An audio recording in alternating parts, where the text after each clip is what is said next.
অর্থমন্ত্রী কে হবে এবং অন্যান্য মন্ত্রণালয়ের দায়িত্ব কে নেবে, এটা আসলে এই আলোচনার সমাধান কিভাবে হবে? মানুষ আসলে জামাতকে যে ভোট দিবে, কি দেখে ভোট দিবে? জামাত কিভাবে সরকার পরিচালনা করবে? দেখেন, এই জিনিসটা প্রচার করা হচ্ছে কেন জানেন? জামাতের বাংলাদেশে বর্তমানে 90% মুসলমান, এবং আপনি প্রত্যেকের মানুষকে, যারা আমাদের কিন্তু মানুষজন কিন্তু ইসলাম প্রিয় মানুষ, আপনি তাদেরকে জিজ্ঞেস করেন, তার প্রত্যেকেই মনে করে যে হুজুররা ক্ষমতা আসুক, প্রত্যেকে চায়, কিন্তু ভোট দেওয়ার সময় হুজুরদেরকে ভোট দেয় না। কেন দেয় না জানেন?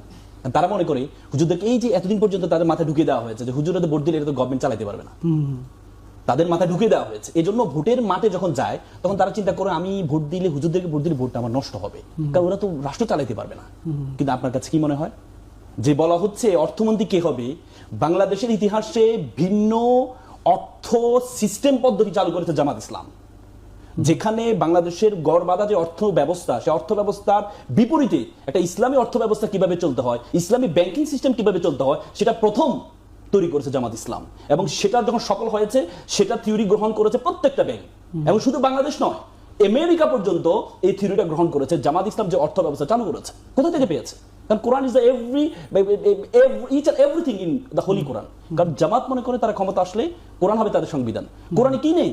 একটা জুতাই সেলাই থেকে রাষ্ট্র পরিচালনা পর্যন্ত, each and everything mention in Quran, everything. অথচ আমরা বলি যে অর্থ ব্যবস্থা কিভাবে চালাবে, অর্থ ব্যবস্থা কিভাবে চালাবে, রাজনীতি ব্যবস্থা কিভাবে চালাবে, আমাদের মাথার মধ্যে ঢুকিয়ে দেওয়া হয়েছে ইসলামের রাজনীতি এক জিনিস, ধর্ম আরেক জিনিস। নো নো, ইসলামের প্রথম রাষ্ট্রপ্রধান ছিলেন রাসূল সাল্লাল্লাহু আলাইহি ওয়াসাল্লাম। মদিনা সনদের মধ্যে মদিনা সনদ was the first constitution of Muslim উম্মাহ।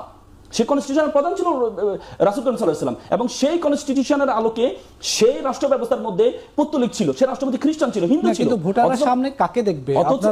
অথচ প্রশ্ন করা হয় এই যে জামাত নিয়ে প্রশ্ন তুলছে, তারা হিন্দুদেরকে প্রার্থী করলো কেন? এটা কোথায় থেকে আপনি শিক্ষা গ্রহণ করবেন? আপনি রাসূল থেকে, you have to look the background of Islam. ইসলামের দিকে যেতে হবে আপনাকে, যেখানে একটা সাধারণ অর্থমন্ত্রী নিয়ে কথা বলছে, অর্থ সিস্টেম চালু করেছে। আপনি দেখেন এবার ইন্টারিম গভর্নমেন্ট, সবাই প্রশ্ন করছে ইন্টারিম গভর্নমেন্ট, তারা তো কোনো দলীয় বিষয় না, তারা কি রাষ্ট্র চালাতে পারবে? ইন্টারিম গভর্নমেন্ট কি করেছে? বিশ্বের বিভিন্ন জায়গায় যারা ব্রেইন ড্রেনের মাধ্যমে আমাদের মেধাবীরা চলে গিয়েছে, ইন্টারিম গভর্নমেন্ট কি করেছে? সেই মেধাবীদেরকে ইনভাইট করেছে, আসো আমাদের দেশ গঠন করো।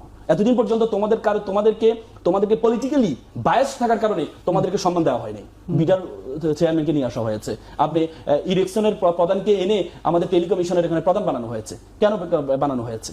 এবার বাংলাদেশের মেধাবীরা বিভিন্ন দেশে রাষ্ট্র পরিচালনায় কাজে লাগাচ্ছে, কিন্তু আমরা শুধু পলিটিক্যাল বায়াস হওয়ার কারণে, যে আমার দল না করলে তার মেধার কোনো যোগ্যতা নাই। জামাত যদি ক্ষমতা আসে, জামাত এই মেকশিওরটা করবে, এই মেধাবীদেরকে যারা বিভিন্ন দেশে অবস্থায়, কোনো দল, সে আমার দল করতে হবে কোনো শর্ত না, সে আমার দল করতে হবে কোনো শর্ত নয়, সে যদি আমার দেশের সন্তান হয়, সে যদি দেশের প্রতি কমিটেড হয়, সে যদি যোগ্য হয়,